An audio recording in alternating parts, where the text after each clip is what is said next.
नमस्कार दोस्तों, मैं हूं संत कुमार यादव और आज मैं आप सबको बताने वाला हूं एक ऐसी भोजपुरी फ़िल्म के बारे में जिस फ़िल्म का नाम है राजा बाबू। जी हां दोस्तों, आप सबको बता दें कि राजा बाबू फ़िल्म के मुख्य भूमिका में हैं सुपरस्टार दिनेश लाल यादव निरहुआ जी और अमरपाली दुबे जी। और दोस्तों आप सबको पता ही होगा कि सुपरस्टार दिनेश लाल यादव निरहुआ और अमरपाली दुबे जी का जोड़ी भोजपुरी फ़िल्म इंडस्ट्री में एक से बढ़कर एक हिट फ़िल्म दिया है दोस्तों। और इसी तरह राजा बाबू फ़िल्म में भी निरहुआ और अमरपाली वाली हिट जोड़ी को भोजपुरिया दर्शकों ने खूब पसंद किया है दोस्तों।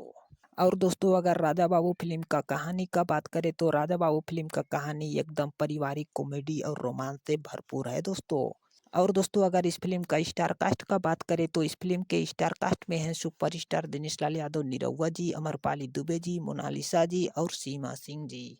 और दोस्तों आप सबको बता दें कि इस फ़िल्म का कहानी मंजुल ठाकुर जी ने बड़ा ही शानदार तरीका से लिखा है दोस्तों। तो चलिए दोस्तों इस वीडियो को यहीं पर ख़त्म करते हैं दोस्तों। अगर ये वीडियो हमारा आप सबको अच्छा लगा हो तो लाइक, कमेंट और सब्सक्राइब ज़रूर करिएगा दोस्तों। चलिए धन्यवाद दोस्तों।